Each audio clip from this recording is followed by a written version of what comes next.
El día de hoy en Sin Duda Hashtag Asesórate vamos a hablar sobre el Plan Maestro de Fiscalización, esta estrategia que seguirá la autoridad para seguir recaudando, sí, sobre algunos sectores en lo particular, ya nos estarán platicando nuestros expertos, y el cierre fiscal y contable de tu negocio, porque es importante tenerlo bien seteado, tenerlo bien en el radar, y también de qué te va a ayudar a tomar mejores decisiones. Todo esto el día de hoy aquí en Sin Duda Hashtag Asesórate. Buenas noches, bienvenidos y bienvenidas a Sin Duda Hashtag Asesórate. Soy Luis Octavio Valtierra y me escuchas por el 98.5 El Heraldo Radio. Esta noche de negocios, hablando aquí desde la Ciudad de México para todo el mundo, desde heraldo.com y para todas las ciudades que forman parte de este hermoso país llamado México a través de Heraldo Radio y las estaciones que repiten la señal del mismo. Jesús Antonio García Romo, qué gusto verte y más gusto saludarte. ¿Cómo estás el día de hoy? Muy bien, Octavio, gracias. Un gusto de nuevo. Nuestro asesor de negocio, a quien acaban de escuchar, y que viene acompañado por un especialista en materia fiscal enfocada hacia tema de litigio y también de controversia, abogado de profesión, socio en Garrido Licona, mi querido Paulo Espinosa. ¿Cómo te va? Muy bien, afortunadamente, muy contento de estar con ustedes. Y ustedes se preguntarán, queridos y queridas, ¿qué hace el estimadísimo Paolo una vez más en este espacio? Pues tiene un fondo todo esto, y este fondo se llama Plan Maestro de Fiscalización, que una vez más está recampaneando en nuestros oídos, mi querido Paolo, mi querido Jesús, porque empieza el año y pues también empiezan las estrategias de la autoridad para llegar a los objetivos del año en curso. Así que, de manera general, mi querido Jesús, si nos puedes dar una breve introducción sobre qué es el Plan Maestro de Fiscalización y, por supuesto, complementado por nuestro invitado del día de hoy, Paulo Espinosa. Pues, básicamente, como su nombre lo indica, es la estrategia que va a seguir la autoridad fiscal para poder llegar a la meta de recaudación en el 2024. En resumidas cuentas, y que, bueno, ya año con año se ha vuelto costumbre que a comienzos de pues da a conocer esta estrategia, en dónde va a estar focalizada y cuáles son los rubros principales. Interesante. Y pues, mi querido Paolo, complementando la respuesta de Jesús, entiendo que tú nos vas a dar un fondo más, no lo quería decir tan explícitamente porque se va a malinterpretar, sobre todo los que solamente nos escuchan, pero nos vas a dar más contexto al respecto. Sí, así lo dejamos.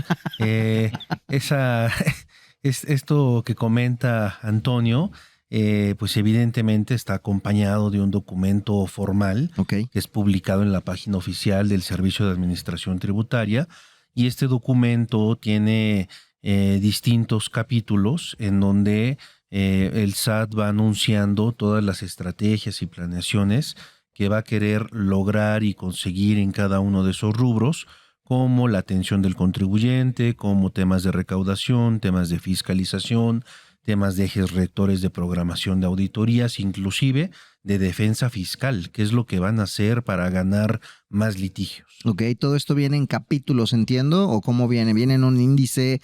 Descríbenos más o menos cómo es que nosotros podemos llegar. Eso es una buena pregunta. ¿Cómo llego a este documento y qué es con lo que me voy a encontrar en ese sentido? Pues mira, está publicado en la página oficial del Servicio de Administración Tributaria, pero el link pues, lo pueden buscar directamente en Google o en la página, y basta con poner Plan Maestro de Fiscalización 2024 y así pueden descargar el documento. Yo creo que esa sería la vía más fácil.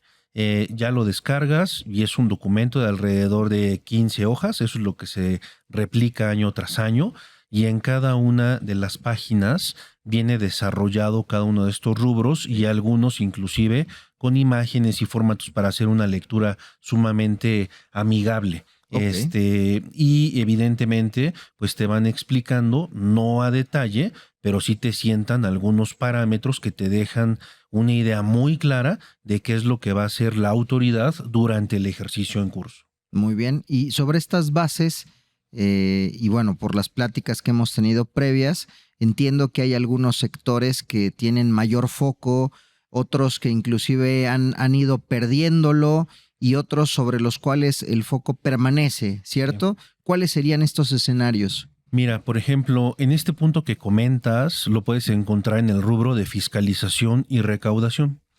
Y la autoridad menciona ciertas industrias que van a ser sujetas, o es en donde se va a enfocar un esfuerzo de fiscalización y recaudación. Hay algunas que han sido recurrentes año tras año, como el sector farmacéutico, como el sector de la construcción, como el tema de comercio al por mayor, al por menor, digo, son varias. Y lo novedoso para este 2024 es que, por ejemplo, se incorporan nuevos sectores a esta lista, como el de plataformas digitales, el sector de educación, el sector salud, igualmente entre otros. Pero en la lista, si la comparamos contra el Plan Maestro de 2023, también salen algunos, como por ejemplo el sector de alimentos y el sector de telecomunicaciones. Pero oye, sí. Pablo, perdón que te interrumpa. Y el hecho de que el hecho de que en este plan aparezcan nuevos, desaparezcan algunos otros que vienen en el 2023, ¿eso significa que la prioridad de la autoridad ya no van a ser esos sectores, o sigue existiendo la posibilidad de que sigan ejerciendo actos de autoridad respecto a esas industrias que aparentemente en 2024 no existen?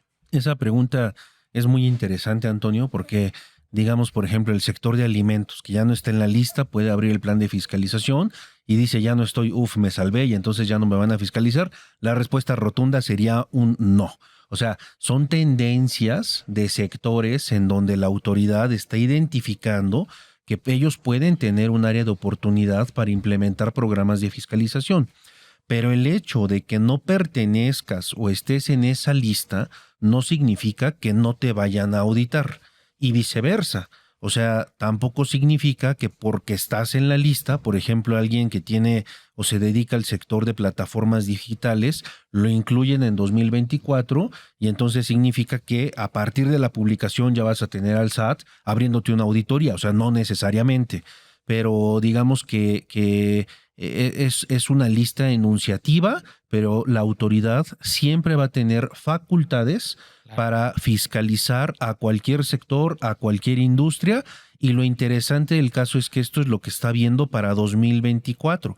Pero la auditoría que va a abrir en 2024 o la facultad de gestión, que es una carta invitación, que esa es la más conocida, es para fiscalizarte los años del pasado, de los últimos 5 años. Las auditorías siempre van escalonadas.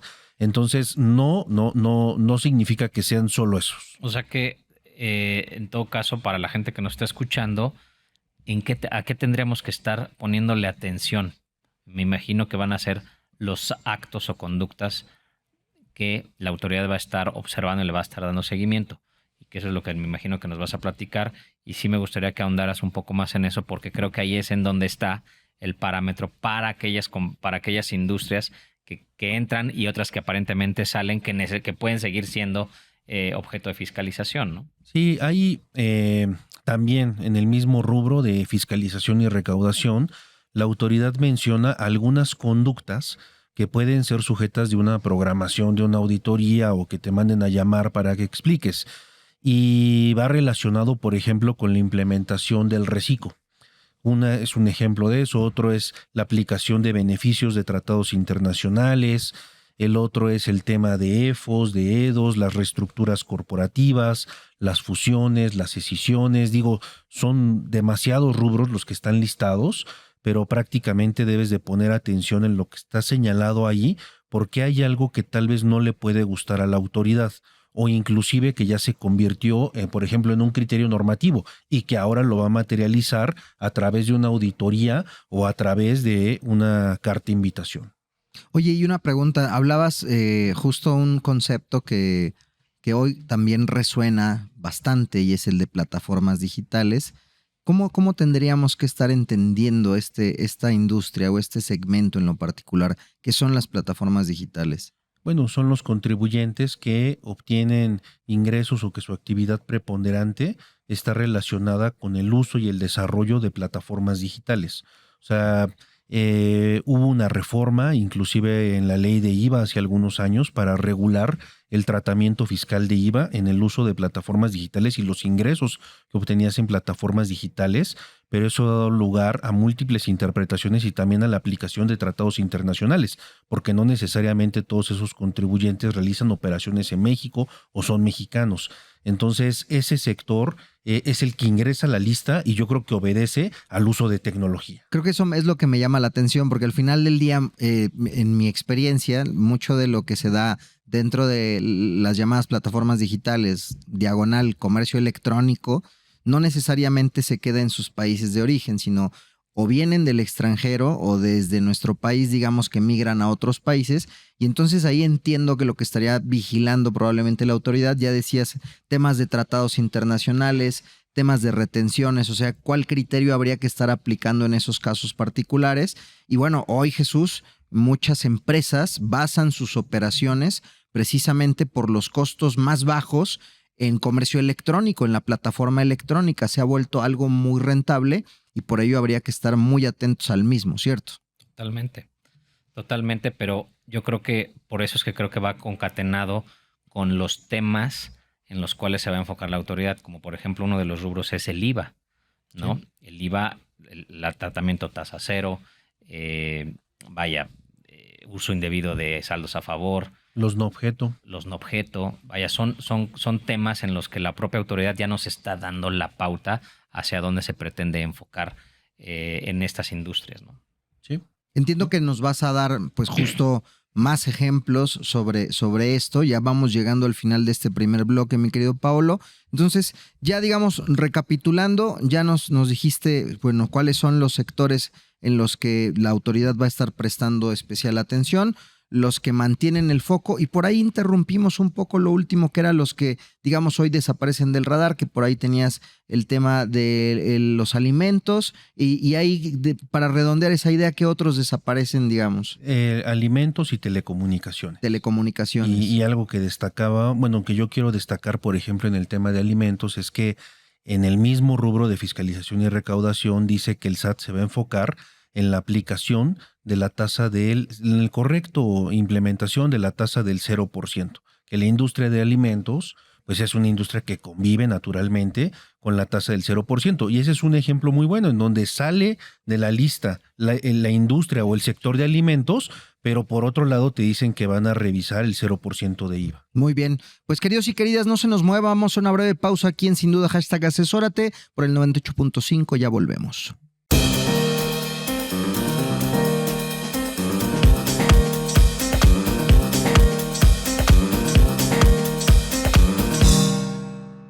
Salvador Garrido Márquez. ¿Qué pasó, mi estimado? Let's agree to disagree. Let's agree to disagree, pero vamos a acordar en que este lunes a las 4 tenemos una cita Entre Empresarios. Excelente, así que no se lo pierdan, queridos y queridas, los esperamos aquí en el Heraldo Televisión.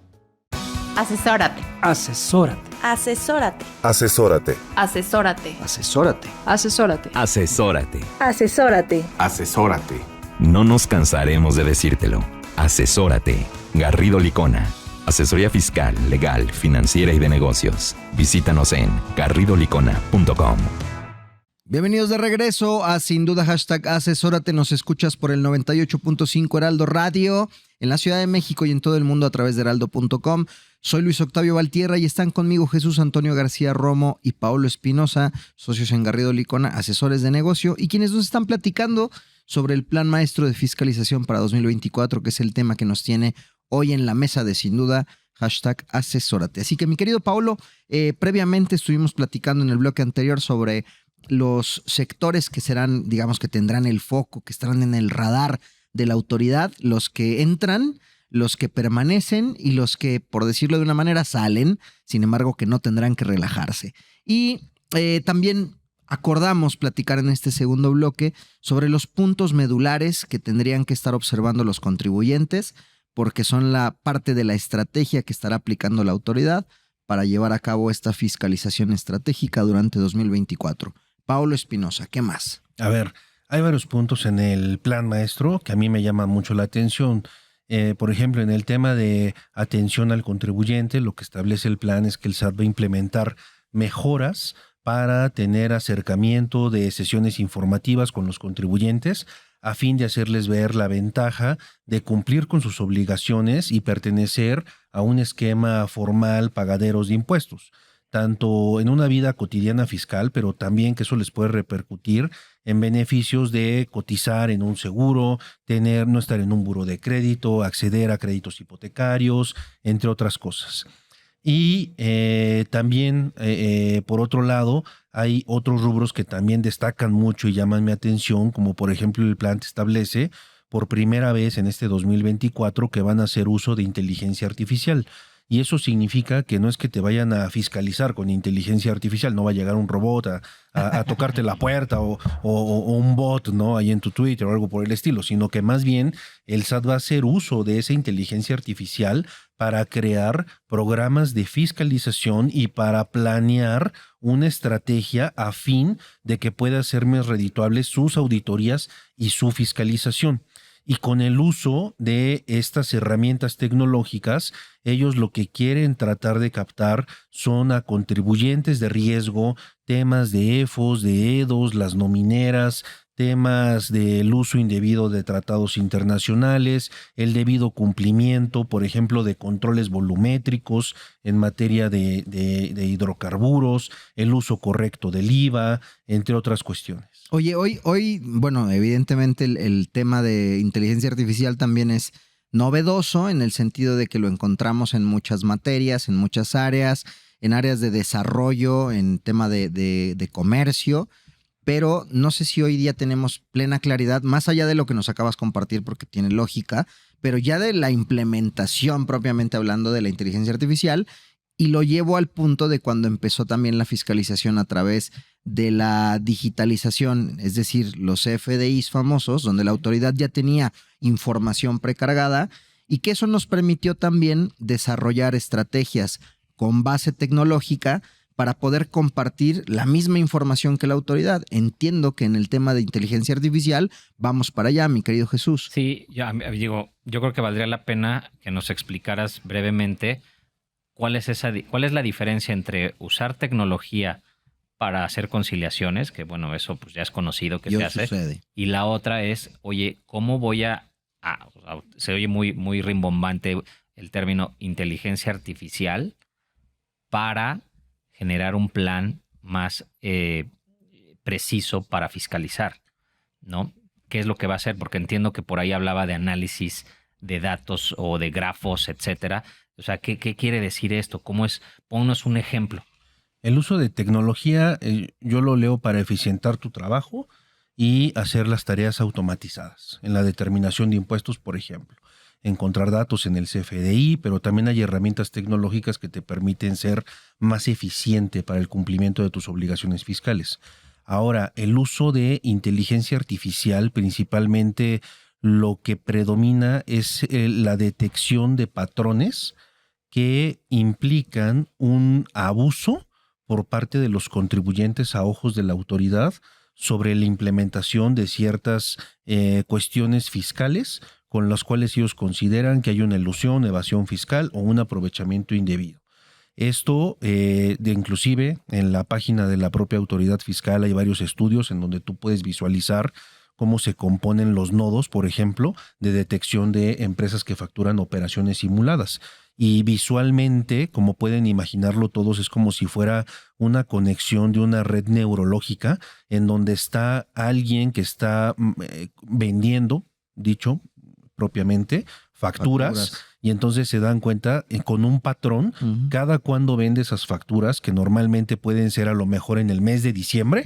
¿Por qué? Pues porque ya se va a acabar el año, pero ¿a quién se las está vendiendo? Okay. O también hay estudios en donde dibujan los esquemas carrusel en materia de IVA, en donde yo contrato el de enfrente contrata el de al lado, pero al final del día me contratan a mí para difuminar el pago de IVA y las obligaciones fiscales.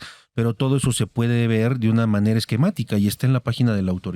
Y o sea que con esta inteligencia artificial lo que van a hacer es precisamente, es como unir todos esos datos para sacar conjeturas o conclusiones de lo que pudiera estar sucediendo o está incluso sucediendo, y sobre esas bases pues ya no vas a ir sobre uno, vas a ir sobre todo lo que es, por ejemplo, en tu ejemplo, con toda la cadena, ¿no? O el carrusel. Sí, y entonces, ¿qué va a pasar? Cuando te mandan a llamar a una carta de invitación, pues ya lo van a hacer con bases científicas y de presunciones con el uso de inteligencia artificial, y ya te van a mostrar las razones del por qué tú estás ahí, ¿no? Okay. Bajo un programa de fiscalización o en algún rubro de los que acabo de comentar, que son los que llaman la atención de la autoridad para este 2024. Sin duda muy interesante, mi querido Paolo. Y dentro de estos otros complementos o particularidades del plan 2024, ¿qué otros destacarías o qué otro destacarías?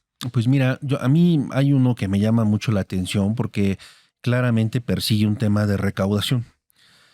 Y se establece claramente que el SAT va a hacer un esfuerzo para llamar a los contribuyentes y ejercer 3 rubros principalmente, que es el cumplimiento de obligaciones fiscales, vigilancia profunda y cobro coactivo. Entonces esto lo va a lograr a través de cartas invitaciones, lo que hoy por hoy se está usando. Pero yo creo que en este tema de cartas invitación, algo que tal vez se hubiera hecho un esfuerzo dentro del plan maestro es eficientar el cumplimiento de obligaciones fiscales. Lo dice, no textualmente, pero en el mundo práctico, normalmente a lo que nos enfrentamos cuando atendemos una auditoría es que a veces queremos pagar una contribución con motivo de un acto de fiscalización y la autoridad necesariamente, por ejemplo, quiere que se presenten declaraciones complementarias de ejercicios anteriores. Claro. Y entonces, cuando estás en 2024, probablemente esa declaración ya no convive con el sistema actual.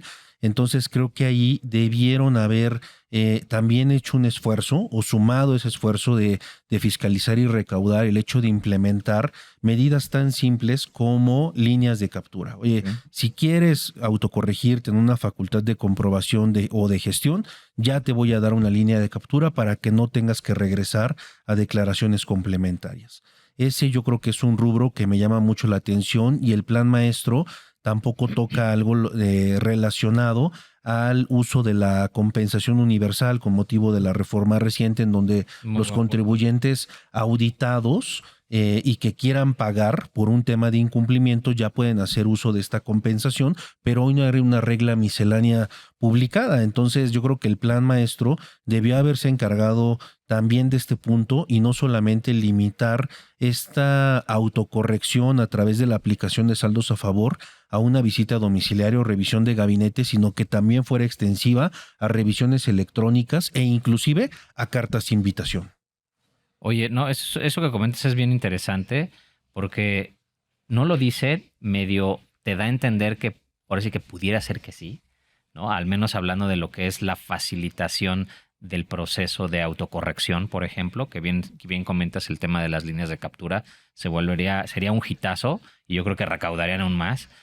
Y en el tema de la compensación universal, yo creo que no está limitado, ¿no? O sea, el Código Fiscal hoy lo contempla y lo deberían de implementar. No obstante, creo que en la práctica nos vamos a enfrentar o nos estamos enfrentando a una barrera en cuanto a la practicidad para poder implementar una compensación de, oye, debo, no niego, pago, tengo saldos a favor.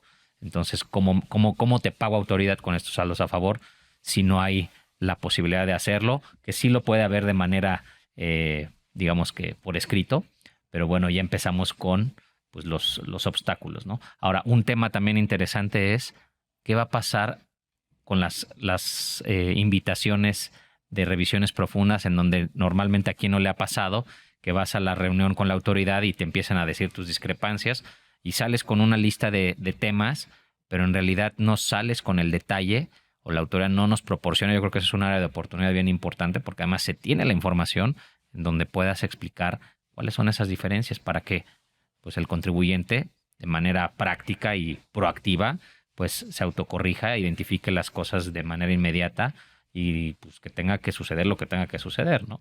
Sí, digo, si quieres incrementar esa recaudación en cartas de invitación, dame los parámetros con los cuales tú llegaste a esas discrepancias y yo creo que ahorraríamos mucho tiempo y sí habría una labor propia de buscar una autocorrección en caso de que sí se haya cometido algún error.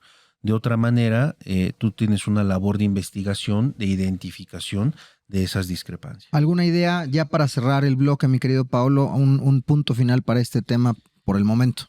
Pues mira, yo nada más dejo también otro rubro anotado que es en materia de defensa fiscal.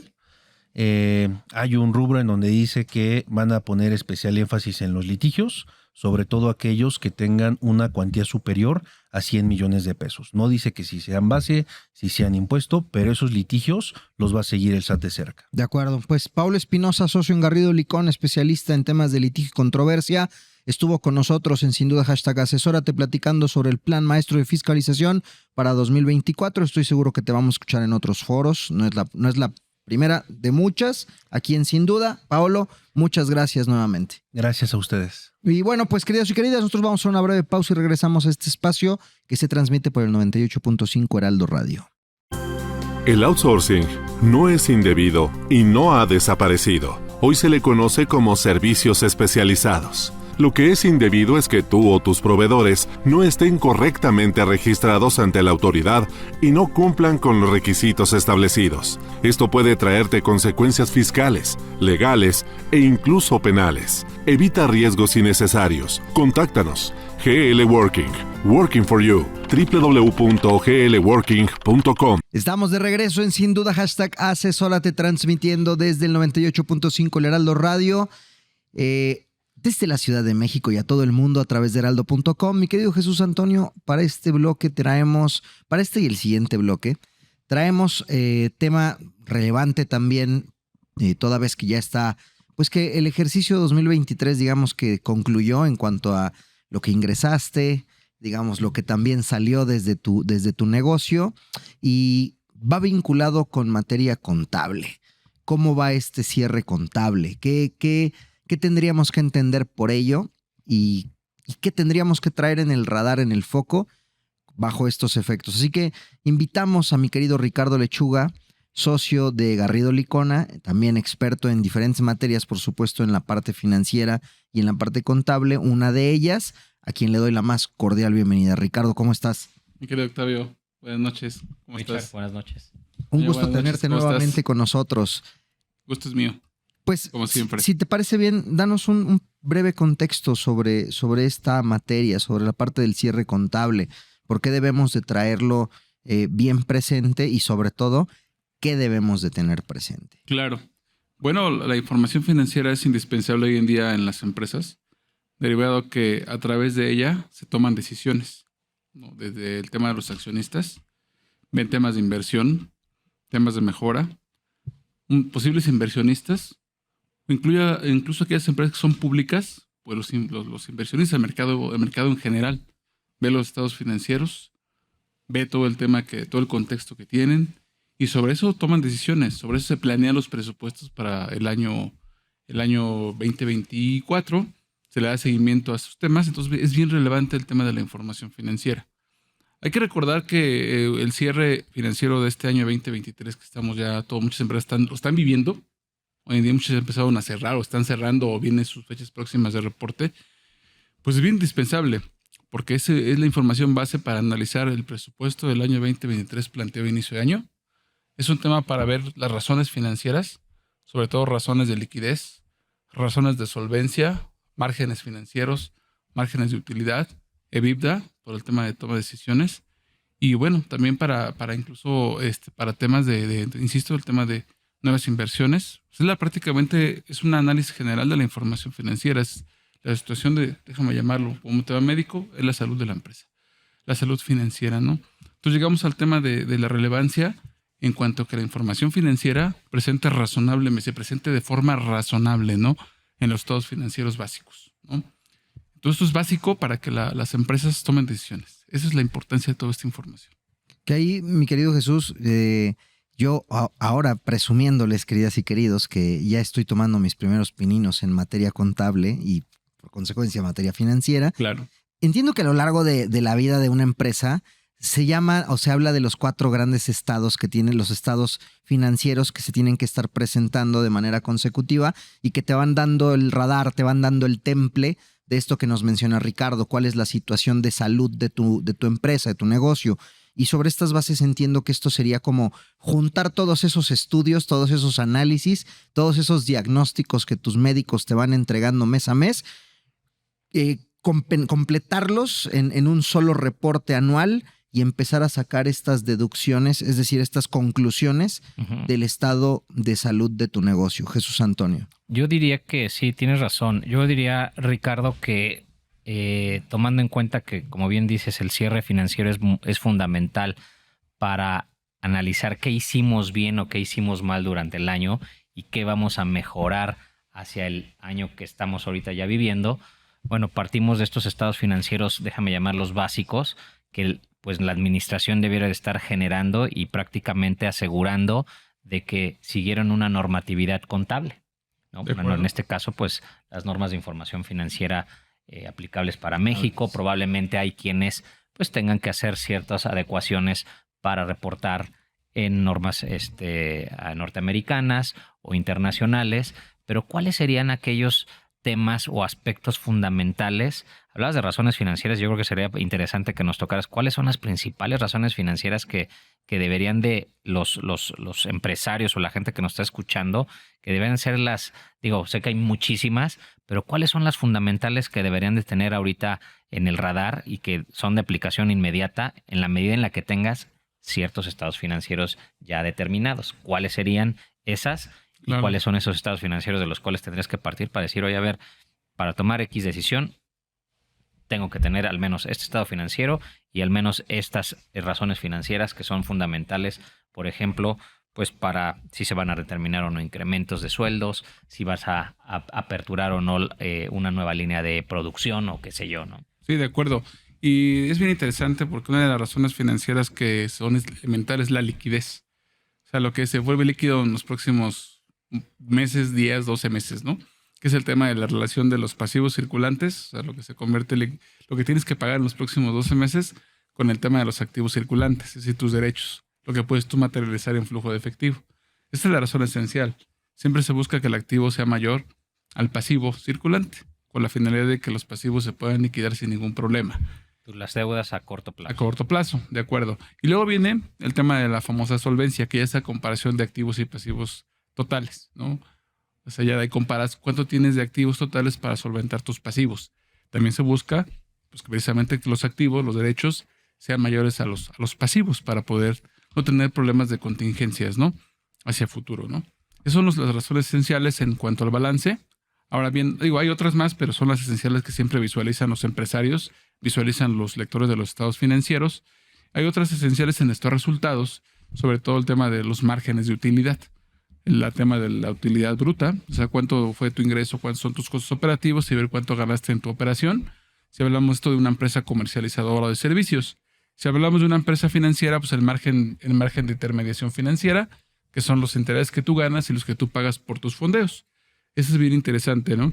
Otra razón financiera que es elemental es el EBITDA, que es la utilidad antes de intereses, impuestos y depreciación, ya traducido al español, y que también es una razón y es un indicador clave para las empresas, ¿no? Para la toma de decisiones en inversión. Acabas de tocar esa del EBITDA, es bien interesante porque en general, en la mayoría de las empresas, pues a los directores de finanzas los miden por todo aquello que está hasta EBITDA, ¿no? Claro. Abajo de EBITDA, que no es otra cosa más que, todo lo que es la utilidad antes de impuestos. Así es. Oye, pero ¿qué pasa en la parte fiscal? Porque muchos dicen, bueno, pues lo que esté abajo, pues no me interesa. Pero ¿qué pasa si eficientas la carga fiscal? O si hay un pago de impuestos menor, ¿no? Bueno, pues esa situación te va a permitir que al final del día, pues al accionista, si estás pagando de manera adecuada tus impuestos de manera eficiente, pues al accionista al final del día lo que le interesa es la utilidad neta. Claro. ¿No? Entonces yo creo que ahí hay un tema muy interesante que romper paradigmas, porque todos nos enfocamos en la parte de lo que es arriba, los costos, ¿no? De lo que los costos, los gastos de operación. Así es. Que sin duda son importantes, pero yo creo que hay que medir a ese estado financiero completo, ¿no? Y buen punto, porque ahora fíjate que desde el año pasado empezamos a ver que muchas empresas ya les empiezan a medir a nivel de utilidad neta. Es decir, considerando la parte incluso de los impuestos. Hay que recordar que vamos a hablar seguramente de una norma bien esencial que son los impuestos diferidos, que es un equilibrio, ¿no? Entre lo que tomas como deducción ahora con lo que puedes tú recuperar o pagar en el futuro. Entonces ya también incluso a nivel utilidad neta, considerando estos elementos que bien comentas. Entonces yo creo que es esencial el estado de resultados. Habla por sí solo, ¿no? Desde la parte de los ingresos, los costos, la utilidad neta, margen de intermediación, tema de resultado integral de financiamiento y los impuestos, ¿no? Entonces es bien elemental tener estados financieros perfectamente reconocidos con base a una normatividad contable aprobada, ¿no? Ahora, yo he observado que hay algunas empresas, en diferentes sectores donde por sus propias características pudiera que inclusive ya tienen ellos presupuestado que durante cierto número de ejercicios o de años, digamos que la rentabilidad o en este caso las utilidades del negocio no están presupuestadas para un corto plazo, sino que esto sucederá tal vez en 3, 4 o 5 años, insisto, por las propias características del negocio. Y hago esta acotación porque pareciera que la lectura inmediata es, bueno, si no estás generando rentabilidad, inmediatamente ya son sirenas rojas para tu negocio, cuando probablemente es algo que ya lo tenías presupuestado, pero que no por eso lo debes de dejar de observar, porque inclusive en estos escenarios también tiene que coincidir con esta planeación previa que tú ya estableciste, ¿cierto? Sí, de hecho, en Costa algo clave, Octavio, que es el tema de cuando tú tienes un negocio, siempre es un modelo financiero. ¿A qué voy? A la proyección hacia el futuro de los ingresos y los costos. Y ahí se deriva de esto. Regularmente en esa planeación financiera tenemos que tener muy claro que los primeros años en algunos negocios son inversión y tienes posiblemente pierdas. Pero eso debe estar reflejado en tus estados financieros. Precisamente esta proyección de estados financieros de cada cierre del año te deben de servir para medir tu comportamiento y hasta dónde vas a poder aguantar, ¿no? Eso es esencial, el tema de ese modelo financiero, ¿no?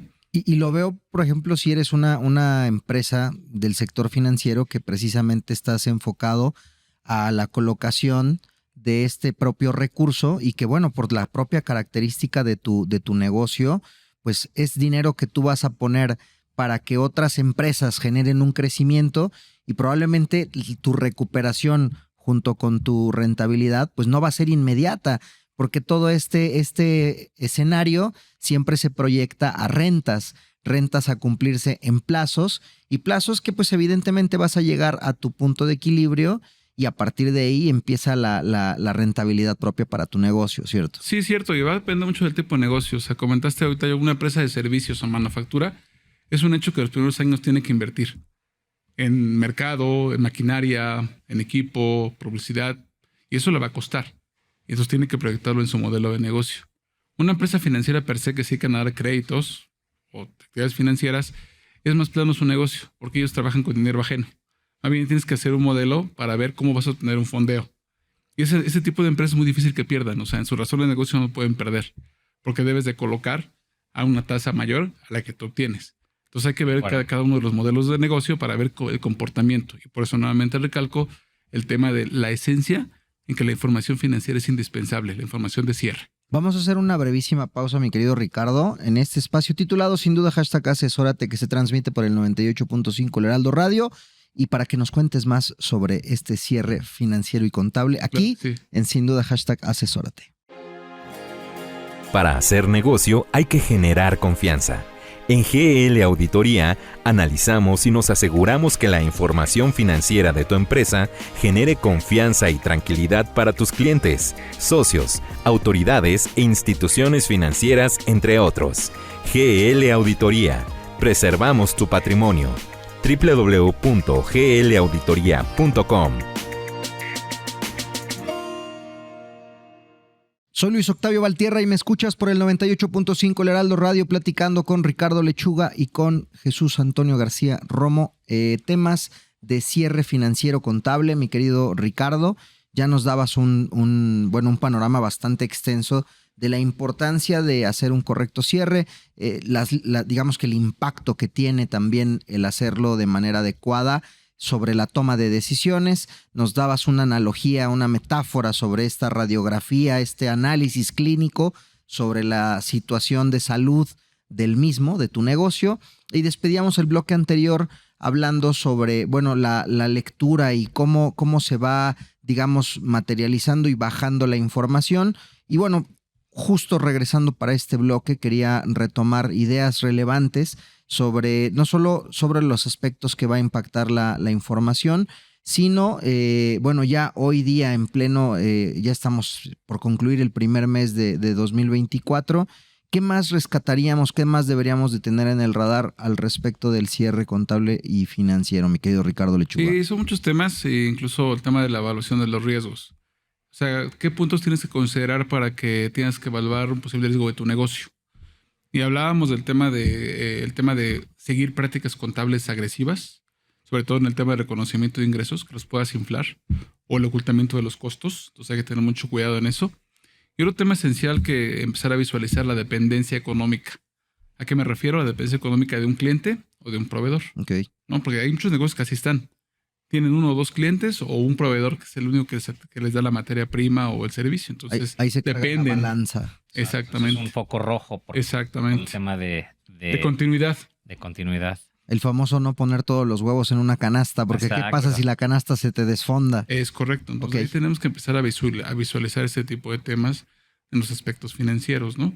Y puede haber muchos, pero son los esenciales que tenemos que empezar a ver, ¿no? Está interesante porque es darle una lectura mucho más estratégica a tu negocio. Exacto. Y ojo, muchas veces cuando pensamos en estrategia hablamos de la planeación estratégica, pero esta yo pensaría que es una planeación financiera, o sea, con base en números y que al final del día se va, si bien la planeación estratégica es relevante porque vas a poner objetivos, estrategias y vas a establecer ciertos pilares para tu negocio, no puedes dejar de lado la financiera y no siempre lo tenemos en el radar. Totalmente de acuerdo. Y eso, y ahora después vamos a hacer un tema de reglas contables. O sea, las reglas contables a nivel internacional, México, las IFRS o las que quieras tú nombrar, son guías y prácticamente hoy en día están muy homologadas, ¿no? Entonces tenemos que cuidar mucho el reconocimiento de estas normas. Que hoy en día todas las normas contables que se deben de reconocer van basadas en riesgo, ¿no? Y por ejemplo, tocábamos una norma esencial, la famosa estimación de cuentas incobrables. Esa estimación es riesgo, o sea, debes de medir el riesgo de tus clientes desde el momento uno. Si yo decido darle un crédito o dar días de pago a mis clientes, en ese momento yo tengo que evaluar cuál riesgo tienen de que no me vayan a pagar. O sea, ya no es si hoy día tengo una empresa, un cliente que no me está pagando y lo debería determinar una estimación de la posibilidad o no de cobrar. Sino de ya desde ya tengo un cliente y estoy dándole días de crédito, ya tendría que estar reconociendo un posible impacto por incobrabilidad. Así es correcto, y aquí juegan muchos factores macroeconómicos también. Porque el que la gente de riesgos que hace este tipo de ponderaciones, determinar el porcentaje, se va a temas macroeconómicos pasados, actuales y futuros, ¿no? Y factores macroeconómicos hablando del comportamiento del mercado, hablando de tipo de cambio, inflación. Entonces son factores riesgo país. Tiene año electoral. Exactamente. Entonces se vuelve todo un tema. El tema de la famosa reserva. Ya no es como antes que, ya cayó en mora y provisiono. No, ahora ya no. Hoy tenemos que hacer un modelo totalmente financiero y de riesgos, ¿no? Para poder evaluar perfectamente esa estimación. Hay que recordar que el tema de los clientes o las cuentas por cobrar pues es flujo, ¿no? Entonces, si no medimos bien ese riesgo, posiblemente en el futuro tengamos un tema económico, ¿no? Un tema de flujo de efectivo. Claro, o más como se decías hace rato, más si dependes de principalmente el 80% de tu negocio, venta, ¿no? lo Sí. tienes concentrado en un cliente. Imagínate que a ese cliente pues, no le va bien o resulta que sufre un percance, pues obviamente a ti ya te pasó a perjudicar, ¿no? Y eso pues tú no lo estás tampoco reconociendo. Totalmente. Y el día de mañana, si tú vas con un banco, etcétera, pues claro que te va a pedir ese análisis para ver si efectivamente eres susceptible o confiable para prestarte X monto de dinero, ¿no? ¿Es correcto? Y tocas un punto fundamental, mi querido Jesús, porque lo platicábamos fuera de micrófonos. Si tú tocas la puerta de una institución financiera, de un banco o de un posible inversionista, pues evidentemente van a buscar que esta información tenga una credibilidad razonable. Claro. Y para estos efectos, digamos, ya nos platicaste del momento previo, mi querido Ricardo, y es decir, todo lo que debes de tener contemplado en el radar y que lo vas a materializar en tus estados financieros. Pero después, ¿cómo le puedes dar mayor certeza y solvencia a esos financieros? Bueno, es que son muchas cosas, ahorita hablamos de la reserva, pero son muchas ponderaciones que tenemos que tomar en cuenta. O sea, si hablamos de otro tema antes de responder la pregunta, viene un tema de inventarios, porque hay empresas que son manufactureras o que comercializan. Hoy en día también el inventario es lo que tú vendes, es lo que te va a generar también la cuenta por cobrar y luego el flujo de efectivo. Entonces tienes que cuidar la evaluación. Es lo que te da solvencia. La solvencia, cuidar la evaluación. Y nuevamente regresamos a los factores macroeconómicos. ¿Cómo te impacta hoy el día o cómo impacta si la mercancía que yo compro o la materia prima está en dólares? Pues te impacta bastante fuerte porque el tipo de cambio está bajo. Y realmente lo puedo repercutir en la venta. Pues tenemos que analizar, ¿no?, la correcta evaluación del inventario. ¿O cuál fue la condición sobre la que compraste o adquiriste un inventario que hoy día todavía mantienes y que probablemente su valor cambió? Exactamente. En el mejor de los escenarios hacia arriba. Exacto. En el peor de los Hacia escenarios abajo, ¿no? Entonces todo eso impacta, ¿no? Otro tema esencial, nuevamente llegamos a los temas de las famosas provisiones. Y habla de las provisiones de todo tipo. Vamos a hablar de la famosa provisión del famoso D5, los arrendamientos. Ahora resulta que si yo rento mis oficinas, mis bodegas, pues tengo que reconocer los pasivos, porque son obligaciones que ya tengo a pagar bajo un contrato. La deuda completa. Claro. Exactamente. Claro. Hablábamos hace rato de rentas, pues precisamente todas esas rentas que tienes por delante, ya sea como arrendador o como arrendatario, ¿cierto? Totalmente. Entonces tenemos que reconocer esas obligaciones en el balance, ¿no? Entonces, ¿cómo te va a impactar? Porque también son pasivos adicionales que vas a reconocer y que te juegan en tus razones financieras, en tus covenants si tienes préstamos bancarios. Tienes que empezar a medir todo eso. Hoy otra provisión importante, las obligaciones laborales. ¿No? Claro. Desde esa famosa reforma de 2021, si no me recuerdo, todas las empresas tienen empleados. Sí. Entonces, en consecuencia, van devengando obligaciones, por lo menos de prima de antigüedad e indemnizaciones. Claro. Y tienes que empezar a reservar que cuando se vayan tienes que pagarles. Claro. Y esos son cálculos nuevamente actuariales matemáticos que son tema de riesgo, ¿no? O sea, ya no nada más provisiono esto y ya no. Hoy en día implica una metodología especializada a Y de través de un correcto método actuarial. cumplimiento. No solamente el riesgo, sino además de un cumplimiento puro. Correcto, ¿no? Entonces, viene este tipo de provisión. Y luego vienen lo que lo llamamos pasivos o provisiones, que son las que se derivan para pago de bonos, premios, primas dominicales y demás, que también tenemos que provisionar con base en una política, ¿no? Ojo, no se vale provisionar nada más porque sí, todo debe estar basado en una política, ¿no? A ver, si vas a hacer una provisión de bonos, dime sobre qué política, dame tu política aprobada para yo poderla provisionar. Claro. Oye, te voy a hacer una reestructura de mis negocios. Ah, bueno, dame tu aprobación del consejo para hacer esa reestructura y ver qué tengo que provisionar. Para ir viendo y midiendo precisamente el tema de los gastos que voy a incurrir a futuro. Que esa es la realidad también de reconocer los pasivos de forma adecuada. Y en el tema de provisiones, y perdón, le digo, mi background fiscal no me deja meter la cuchara en este tema, pero muchas veces pensamos que todas las provisiones las vamos a poder deducir, ¿no? Correcto. Entonces ahí es en donde, pues provisionalo. Digo, está bien que financieramente lo reconozcamos, pero también, ojo, tengamos presente que eso va a tener un impacto fiscal en ese ejercicio o probablemente en el siguiente, en el mejor de los casos, ¿no? Entonces hay que considerar qué tipo de provisión estamos teniendo. Totalmente. Y para terminar el tema como especializado en estos temas, los impuestos diferidos. No, los impuestos diferidos son un equilibrio. Porque muchas veces, como bien comentas, Toño, el tema fiscal tiene una vertiente y el tema contable otra. Sí. Entonces, hay diferencias. Sí. Entonces, hoy puedo tener una optimización fiscal, pero que en el futuro la voy a pagar. Claro. Si la estrategia fue por bajo partidas temporales. Entonces, mi estado de resultados va a llevar un equilibrio. Y también balance si el impuesto que tengo lo tengo por recuperar o lo voy a pagar en el futuro, es provisional. Son temas que tenemos que tomar relevancia. Y ahora bien, en cuanto a la medida, ya va como un tema más específico a cómo debemos de considerar. Viene un tema de sostenibilidad. Eso es importante tocarlo. Porque hoy en día esta información que leímos, o sea, los accionistas, inversionistas, fondeadores, van a leer los 4 estados financieros básicos que conocemos, los van a analizar y va a tomar decisiones. Sus notas a los estados financieros. Pero ahora viene un tema de sostenibilidad, que tenemos que evaluar si nuestro negocio en el futuro va a poder seguir funcionando. Subsistiendo. Exacto. Tomando 3 elementos esenciales. Los aspectos ambientales, los aspectos sociales y los aspectos de gobernanza, gobierno corporativo. Que no necesariamente es información que vas a ver en el financiero. O sea, tus estados financieros pueden estar bonitos, con buenos números, solventes, rentables, con mucha utilidad. Pero si tu negocio tiene un riesgo ambiental, entonces cuidado. Tu negocio no es rentable, ya no va a tener esa continuidad, ya no va a ser sostenible a futuro.